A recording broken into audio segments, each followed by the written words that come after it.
welcome to Help Stop the Genocide in American Ghettos podcast. I'm your host, Emmanuel Barbee. I would like to encourage everyone on my Facebook friends list, everyone in my social groups, and all of my listeners worldwide. Please do me a favor. Hit that like button and share this video podcast with your friends, ladies and gentlemen. Make sure that you are subscribed to my YouTube page. It's free. Help make this video podcast go viral by posting this link on your Facebook page, your Instagram page, your X page, formerly known as Twitter, your TikTok page, and any other social site that you may be on. This video podcast is available in three forms: audio, video, and as a written text in order for us to reach our audience. We have upgraded our platform by moving from an audio podcast to a video podcast using StreamYard technology. We want to interact with our audience in real time through the chat room during our live podcasts. I want to know if there's anyone on my friends list or anyone in my social groups who live in America that knows how to do a professional fundraising. If so, please send me a message to my Facebook inbox. Help Stop the Genocide in American Ghettos podcast is our interactive Black grassroots media component. We discuss controversial topics that you won't hear about from the mainstream media. We're committed to reporting truthful and accurate news. We believe that now is the time for a comprehensive new strategy and a new movement for Black people and African people. I use this platform to interact with everyone on my friends list and everyone in my social groups by giving Black business owners free airtime to promote their products and services. I give people in the faith community an opportunity to share the gospel of Jesus Christ. I give Black authors and law-abiding citizens an opportunity to share their special talents to my listeners from the global community. After the show, I offer my guest speakers an incentive by teaching them how to create their own podcast and YouTube channel to help them earn extra revenue. I also assist people on my friends list with creating basic websites, finding college scholarships, grants, housing, and legal services, all for free. We set up our PayPal giving fund and our GoFundMe page as an indicator of our progress towards getting this film project fully funded and made.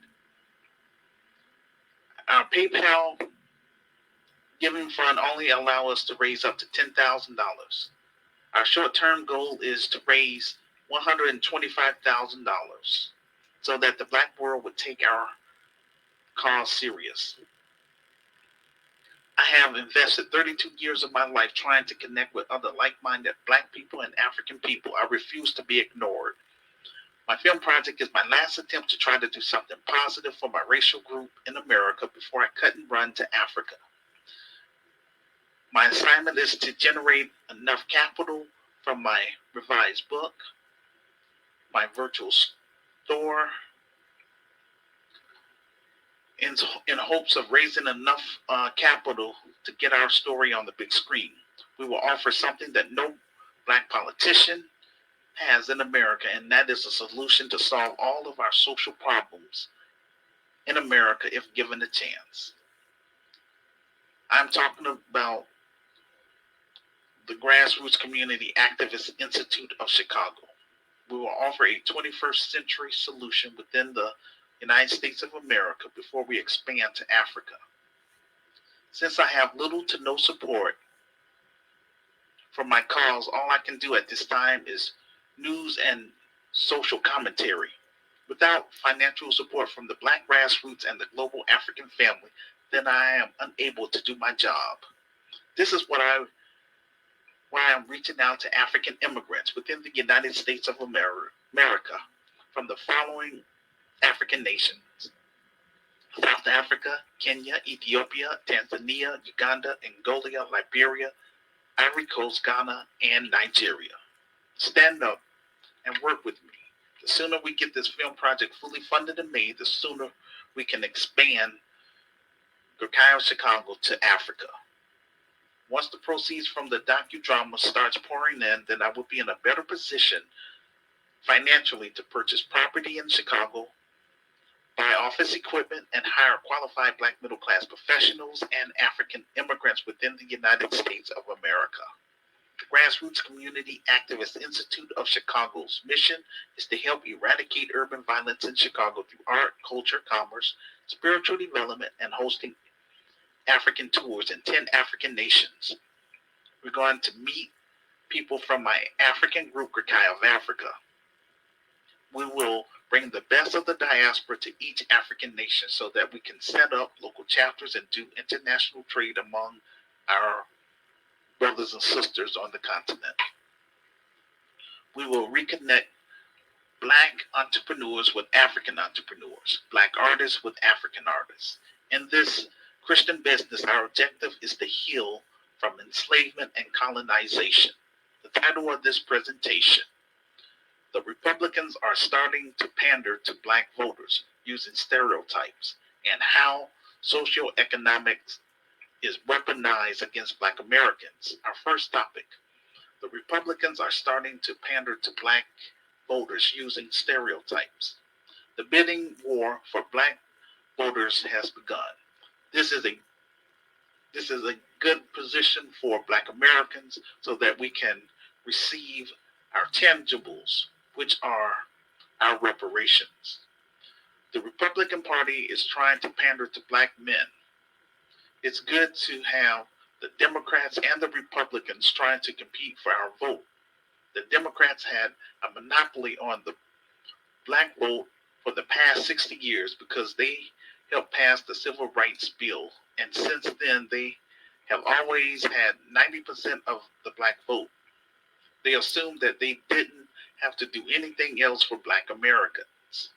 The Democrat shields tried to shame us for demanding tangibles for our vote by saying things like our ancestors fought and died for us. No, they fought and died for us to be free. Republicans, you need to listen. Don't make the same mistakes that the Democrats have made. The pandering stereotypes about black people instead of offering us policies just for our group. Some Republican pandering I didn't like at all. If you really want to compete for the black vote, stop pandering. I saw a video clip on Fox News about Donald Trump limited edition sneakers at a sneaker convention. I'm not going to play that, but I do have that on my Medium page if you want to watch it.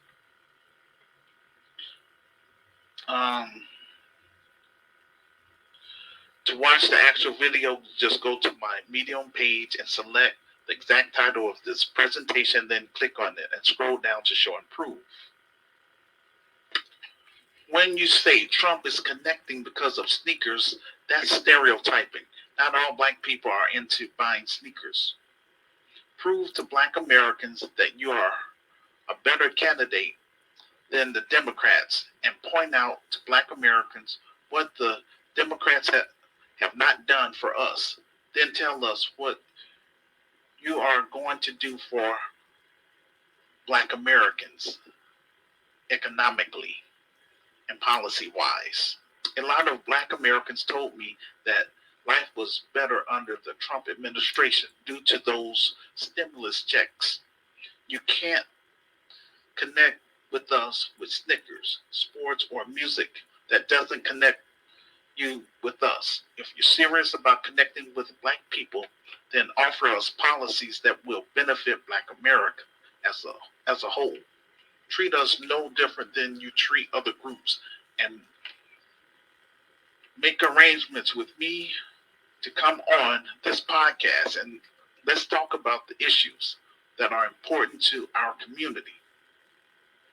Trump spoke at a black conservative event, even though the majority of the crowd was not black. But let's hear what Trump had to say about fair use ABC News.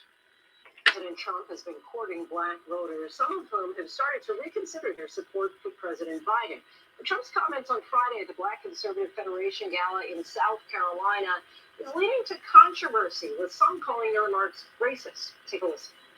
And a lot of people said that that's why the black people like me, because they had been hurt so badly and discriminated against. And they actually viewed me as I'm being discriminated against. It's been pretty amazing, but it possibly, I don't know, maybe there's something there. That was said in front of hundreds of black conservatives. What was their reaction? We're joined now by 4 black Republicans who are all in the room. Abdul Ali, Operations Director at Frederick Douglass Foundation of North Carolina. Tia Best, National Director of Engagement with Moms for Liberty. Kevin McGarry, co-founder of Every Black Life Matters. And Sharice Lane, a student at Florida A&M University. Thank you all so much for joining us. The Federation just responded saying in part, Black Americans are waking up to the reality that the Democratic Party has taken advantage of them, and the media and the party are terrified. Our community supports the policies of President Donald J. Trump and knows full well that life was better 4 years ago under his administration. No amount of media deception or liberal race baiting will sway the minds of black voters who will cast their ballots this November for safer streets, a better financial well-being, a secure border, and a complete rejection of Joe Biden's disastrous tenure. So you all were all there. A quick show of hands, do you believe his comments were in any way racist? Nobody. Okay. Abdul, what were your thoughts that night when you heard these comments during the event? It's about time that somebody started telling the truth. I mean, he's only speaking to what some black folks have experienced for a very long time, which is a disastrous justice systems in many cases. And ultimately, we can all see this playing out right in front of our very eyes. I wasn't offended or didn't feel like anything he said was racist in any way. Former President Trump also made a statement about his mugshot taken as part of his Georgia case. Let's take a listen to that. And you know who embraced it more than anybody else? The black population. It's incredible. You see black people walking around with my mugshot. You know, they do shirts and they sell them for $19 a piece. Kevin, Tia, I want to bring you in here. Do you feel that that comment was in any way off color? Not at all. I mean, the reality is that, we see a president that has been prosecuted and persecuted. And a lot of people in the community, especially in the black community, who have felt that there's multi-tiers of justice, are seeing that played out in front of their very eyes. And they're saying, yeah, I can relate to this guy. This guy is going through some things that either myself or my family have gone through. And this is a very relatable moment for a lot of people.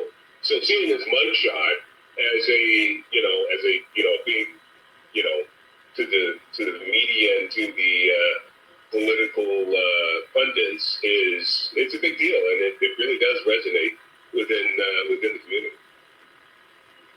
Tia, want to get your comments there. Well, no, I agree, especially coming from an education perspective. He didn't say, if you're not black if you don't vote for me. He was just stating the truth, and that's what sometimes we need to hear. For too long in politics, we've been lied to, and we need to hear the truth and have someone that we can relate to. Me personally, I don't think that's necessarily relating to blackness, but I do think that a lot of black people have gone through the criminal justice system, and it has been unfair to them, and I think that's what he was saying. Abdul, you've said that you focus more on Trump's policies than what he actually says, but as we saw when he was president, his words do have tremendous power, even fluctuate in the stock market just minutes after he'd speak. Do you think that his words shouldn't matter?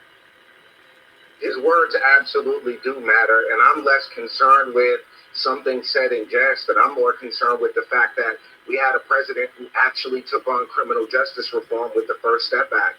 And unlike the Biden administration and the Democrats, he set forth the Platinum Plan for Black economic empowerment, something we've seen nothing of the sort from the Democrats. Kevin, your thoughts as far as, do you feel that there have been some policies in the past, while he was president for 4 years, that black people benefited from? Absolutely. And the number one policy, and the one policy I wish the mainstream media would cover, because it would give you a lot more credibility amongst amongst your average folks would be the policy that Joe Biden, in his 1994 crime bill, when he says, look, we're going to get rid of these racial jungles, we're going to, basically target black and brown communities for a little $5 piece of crack, going to send them to prison for 15 to life. And this has been going on. President Trump came in and saw the injustice that was perpetrated on the black community, especially it was targeted. And he said, no, we're going to dismantle this. According to exit polling, former President Trump saw a 5% increase in the black vote from 2016 to 2020. Tia, I want to bring you back in here. What do you think is driving this increase? What specific Trump policies do you feel have helped black Americans? Well, I'll start with myself. I was a Democrat for all my life, my entire family. But it was around COVID time when I started paying attention to policies being made. Like I started paying attention to, when Trump and other politicians were listening to the parents, the people who really had voices that matter. Because if you look at the media now, no one's paying attention to the parents and what we need. And just because I'm a black parent doesn't mean that I care less about my child. Doesn't mean that my opinion should not be heard. So there have been a lot of policies that, Trump has been supporting within the parental rights system. And anyone can answer here, kind of a jump ball. Final question. What do you think about the media response, the noise, and some of the comments made as a result of the controversial remarks, if you will, that Donald Trump said over the weekend? And I'm also curious, is there anything that Donald Trump could say that would stop you all from voting for him? For me, I would say that it's more so about policy and action instead of just talking. Someone can talk a good game all day. They can appeal to black voters if they want to, but it's all about policy and what you're doing that really stands out to me. Like, for instance, there are two big policies that I agree with that he has passed, such as things on school choice. I'm pro school choice, and I'm also anti-illegal immigration. I think that it does disproportionately affect black Americans, and I think that a lot of my counterparts would agree with. And I say that because those people are being sent to black communities, they are being sent to our hoods, our neighborhoods. Anyone else? Well, if Trump came out tomorrow and said, I want an unlimited open border, if he came out tomorrow and said he was in favor of late-stage abortion, if he came out tomorrow and said he doesn't think black people have the capacity to succeed in this country, then I wouldn't vote for him. But chances are he won't be saying those things, and chances are I'll be supporting him. Sharice, Tia, Abdul, Kevin, we thank you so much for this lively and spirited conversation. Appreciate it. Thank you. Fair Use, Fox News. To the black community of this election will be a very simple one. If you want strong borders, safe neighborhoods, rising wages, good jobs, great education, and the return of the American dream, then congratulations, you are a Republican.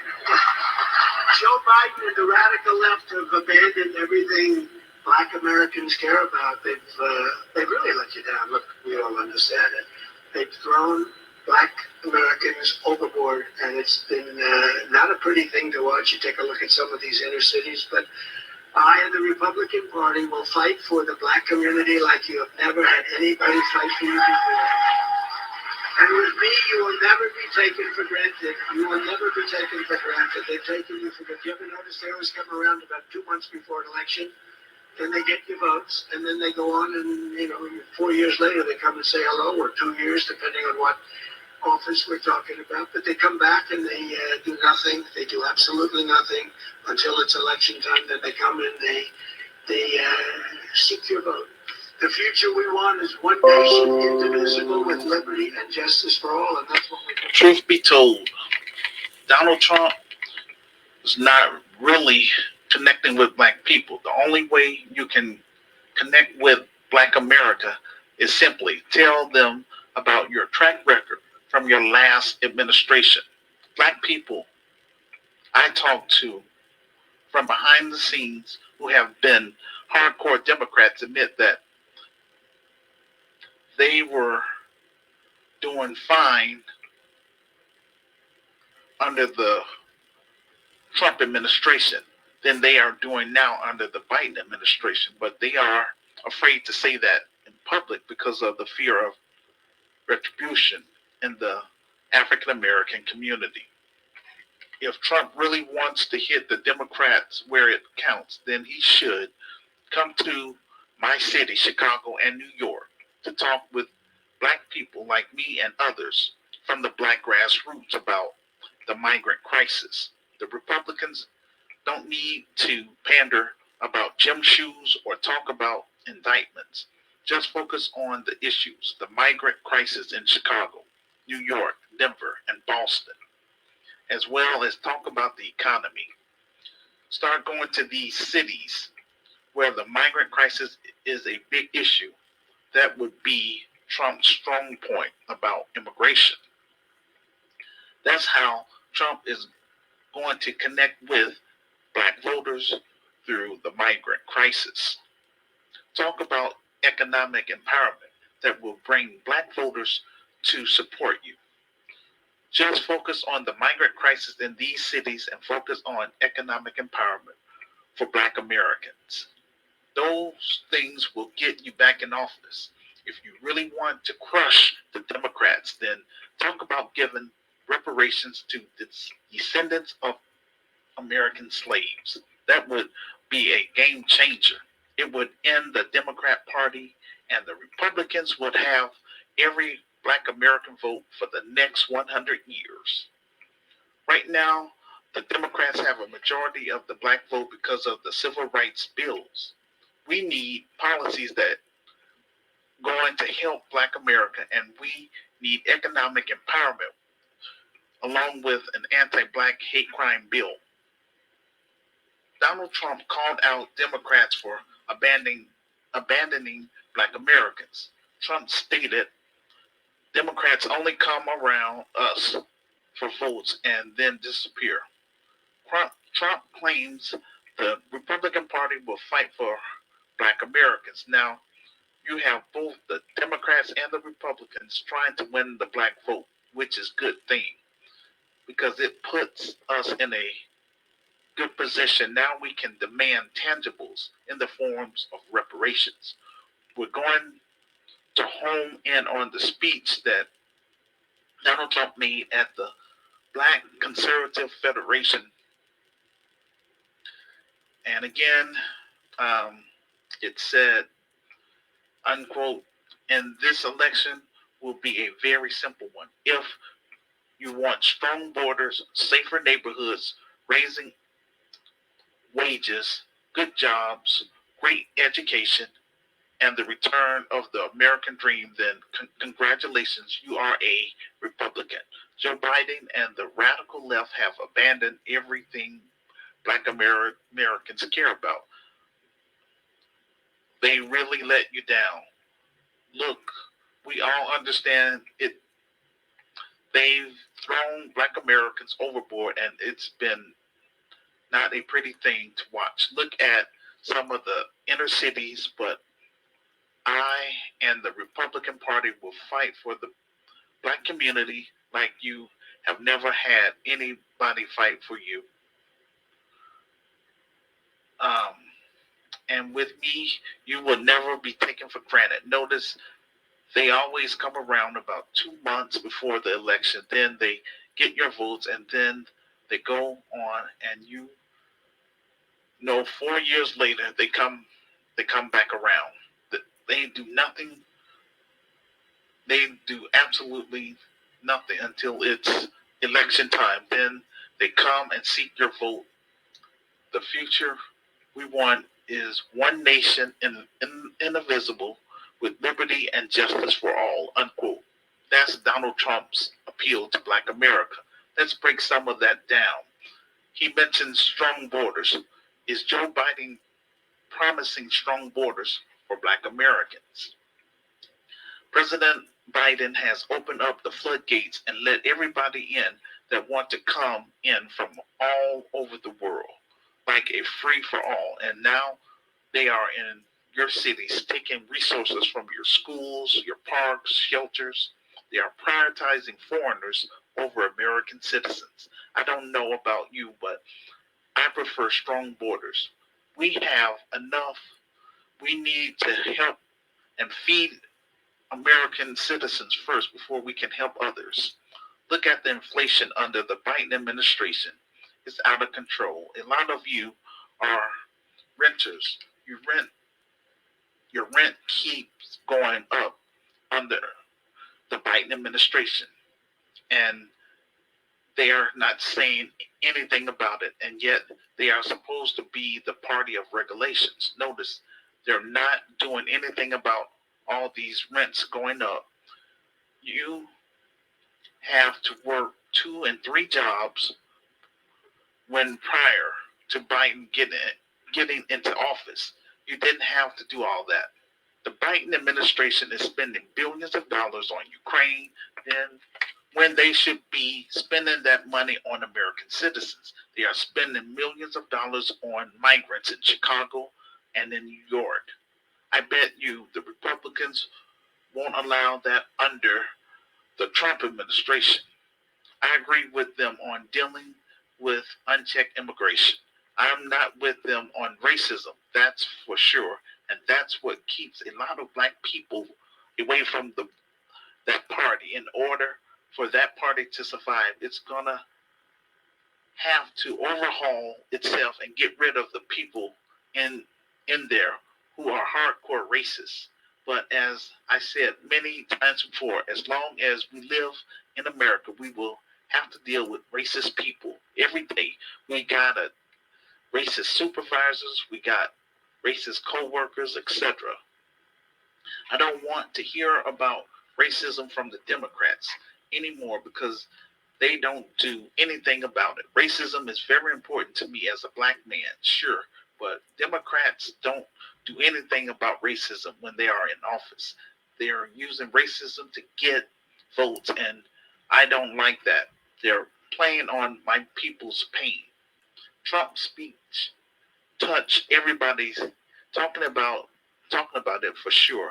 How the Democrat Party just threw black Americans under the bus after a majority of black Americans voted for them in office during the 2020 election. Don't reward the Democrat Party with your vote because we're going to get more migrants to deal with, and many city budgets will be cut as a result.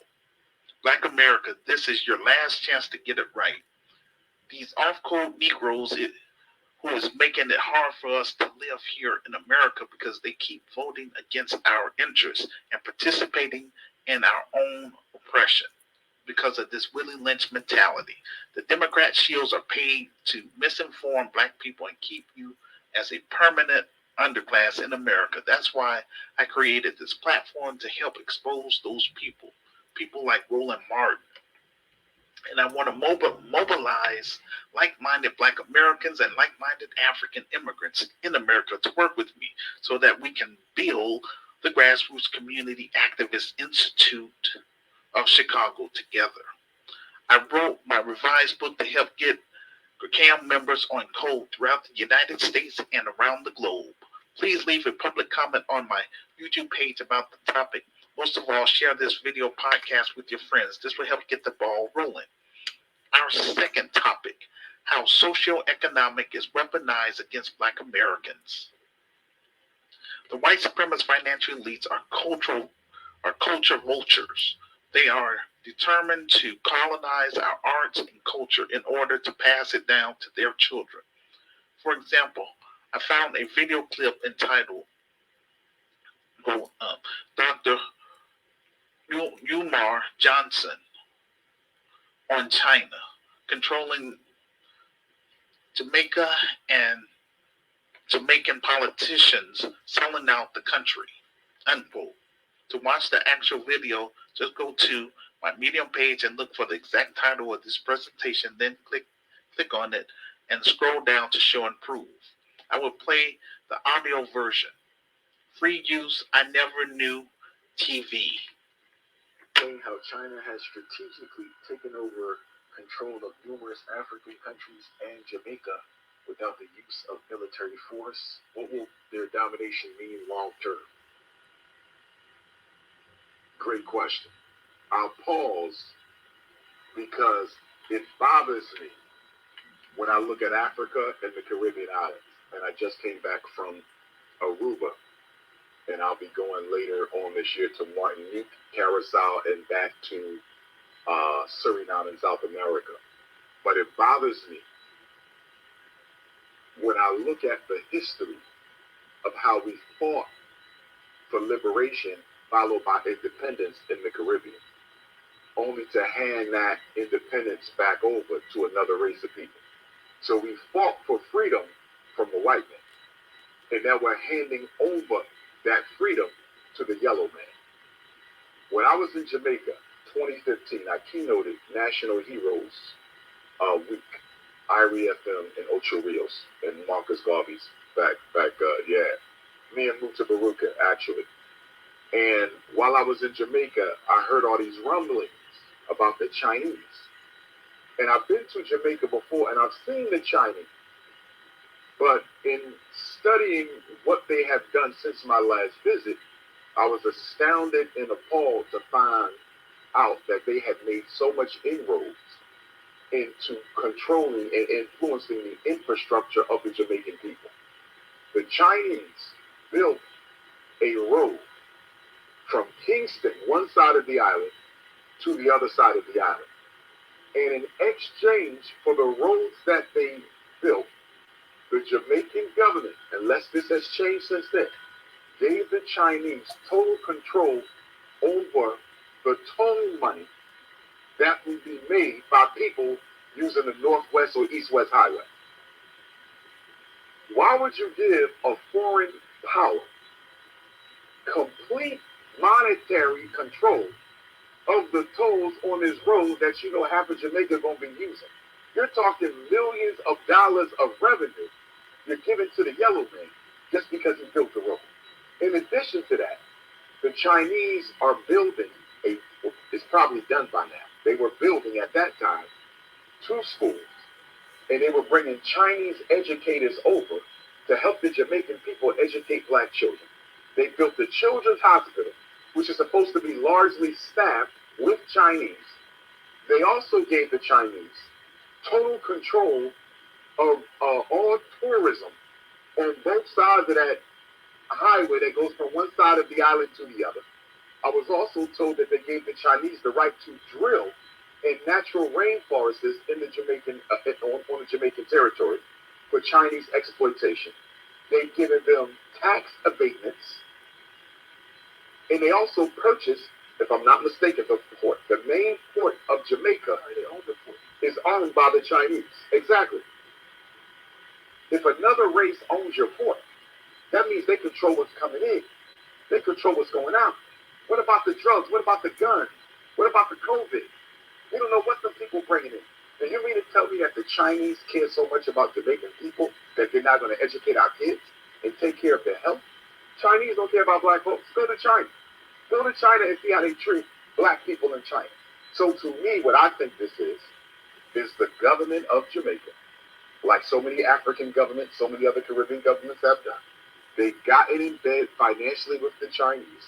The Chinese have studied the way the white man has practiced neo-colonialism throughout Africa. And the Chinese has learned that these black leaders don't really care about their people. They're all about their pocket. So I'm going to do what the white man did, but I'm going to do it 1 time better. I'm going to offer them double the money. You let me take over this land right here, I'll get the white man offering you $1 million, I'm offering you $3 million. And I'm going to build you a retirement home. And I'm going to pay for all your kids to go to college in China.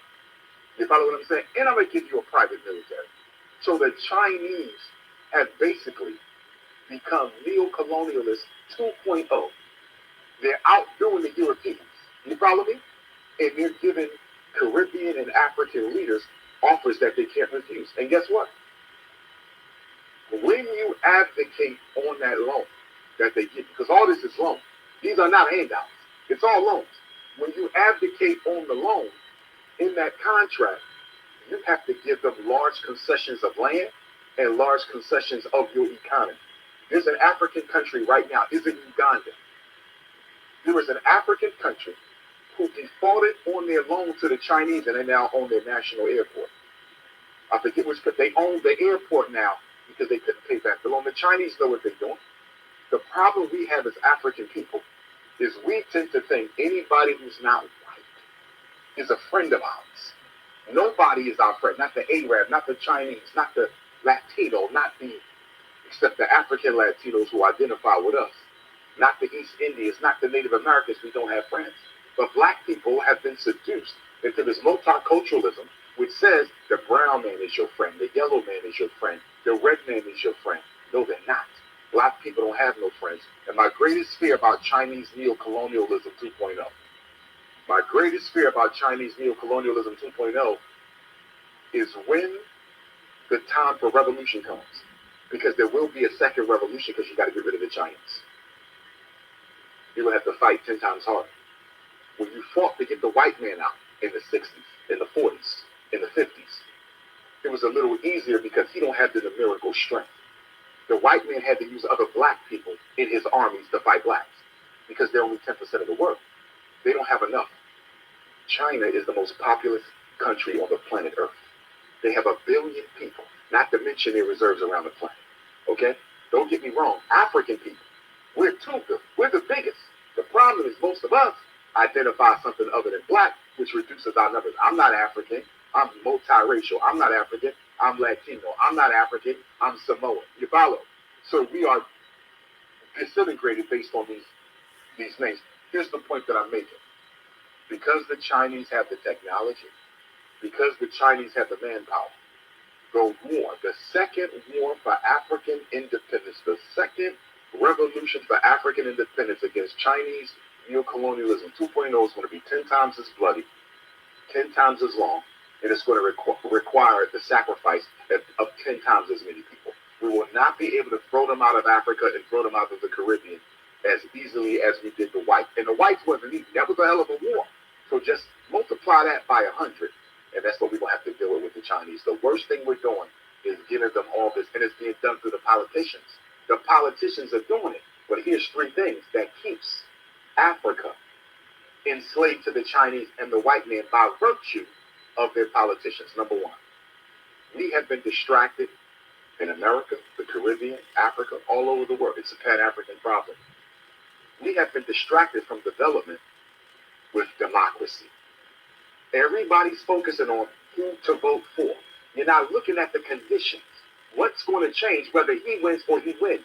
Because guess who's financing both of them? The same people stealing your oil. Who's financing both of them? The same people stealing your gold. Who's financing both of them? The same people stealing your cocaine. You follow me? So democracy is a joke they play on black people to make you think you can have radical transformation without revolution. The reason the white man pushes democracy globally so hard is that there's ever a breakdown in the black man's confidence in democracy, the only alternative is revolution. So that's number 1. Democracy is a distraction from development. Number 2, when I travel, especially Africa, but it's true in the Caribbean also, black people are more concerned with their tribe being in control than they are with liberation from foreign control. Are you following me? I've seen it. So when the elections is coming up, it's not about freeing up from white supremacy or Chinese imperialism. It's about, are my people going to be the president? Is somebody from my tribe going to be the prime minister? And because they're more concerned about tribal imperialism than African independence, this democratic scheme that they run on black people continues because we're so petty and so small in our thinking. I just want to make sure his people don't get the presidency. I'm not even looking at the bigger picture. The white man knows this. The Chinese know this. So they come in, exploit, finance both sides, so no matter who wins, they get all the resources. And then the third issue is most African leaders and Caribbean are foreign educated. They go to Britain for their education. They go to France for their education. They go to Belgium. They come to America for their education. And what did Dr. Carter G. Woodson say in Miseducation of the Negro? The college-educated Negro is seldom of any use to his race because the education he gets is an education that takes him away from identification with his people.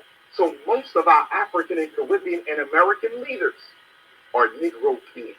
They have an African body, they have a European mind. So the white man and the yellow man are controlling the black man through remote control by virtue of conscious control of the way that he thinks. The entire thought process of the African leader, there's a few exceptions, but for most of them and the Caribbean, the entire thought process is that of a white man. How can we get free? The white supremacist financial elites stole rock and roll from Chuck Berry and gave credit to Elvis Presley and named him king of rock and roll because the white supremacist financial elites wanted monetary control of our music. When Michael Jackson came on the scene, he helped open the doors for black artists to get their music played on MTV. The rapper Nelly sold his catalog for around $50 million. The question is, what will be left for the children? It's not just about the money. It's also about leaving your cultural legacy. If your catalog and your publishing belongs to other people, then your music legacy also belongs to them. It's not just limited to music.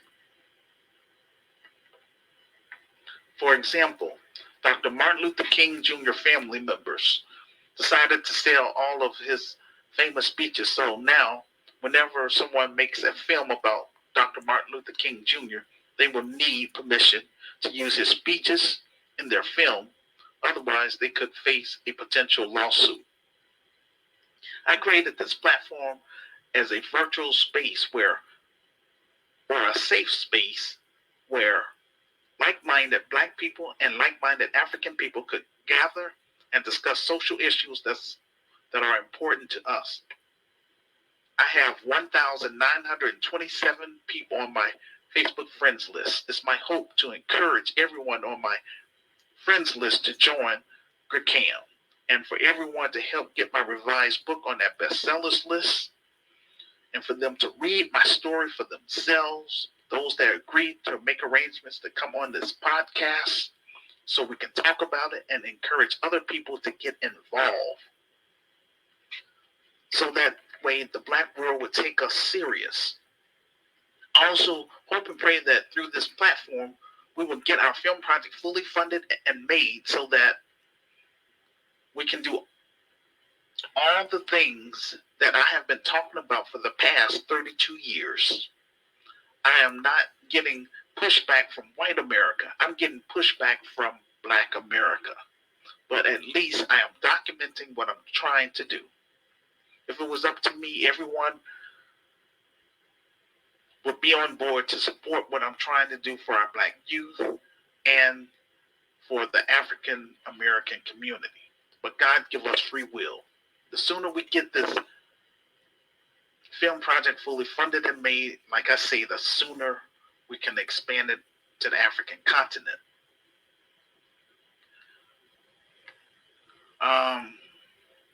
If only we would practice group economics, then we could turn around our inner cities in America within 2 years. Everyone talks about how money in the African American community that doesn't stay in the community no longer than a day, but in the white community, money remains for about 2 to 3 weeks before it leaves. I'm trying to create our own system through GRCAI of Chicago that will benefit our group. That's why I need black thinkers and African thinkers on my team so that we can turn my vision and plan into a reality. We have to start valuing our creation. All of these other groups already have a 100-year plan in place, but Black America only have a plan for the weekends. In GRCAI Chicago, we would teach our members and students not to get caught up in ego starvation, meaning if I can't be the limelight, then forget the community, or I got mine, you get yours type of attitude. If our black celebrities won't promote our issues, then we as members of GRCAM must do it by making black empowerment films. That's what I'm trying to do, y'all. A majority of black Americans aren't are not interested in creating generational wealth, but the white supremacist financial elites, they are, and they are determined to take ours if you continue to allow them. Please leave a public comment on my YouTube page about the topic. Most of all, share this video podcast with your friends. This will help get the ball rolling. Please join your camp by joining either my Christian groups, Light of the World Inspirational Group, or Christian Spoken Word Network. Or join my secular groups, Gurkai of Africa, Gurkai of Chicago, or New Black Voices of Media, etc. Also exchange emails with me so that way we can stay connected, because this is my third Facebook page. Hackers are forever bugging, and I never know when they're going to shut me down again. In closing, I want to thank everyone who has or will contribute to our film project by donating to our revised GoFundMe page. If you are a U.S. citizen, then you can donate through our PayPal Given Fund page and use it as a tax write-off, because this is a legitimate 501c3 non-for-profit faith-based community advocacy organization. I would also like to thank everyone who has or will purchase items from our virtual store or purchase my revised book, either the ebook for $9.99 or the paperback for $15 plus shipping and handling. We appreciate your support. You will find all of the links below this video podcast in the comments section. If you're listening to this audio podcast on Spotify, just click on the YouTube icon and look to the far right next to my photo, and it will say more links. Click on it and you will see the About section. Then scroll down to the links. Thank you all for watching, subscribing, and sharing. This will conclude our show for today. Until next time, peace and blessings.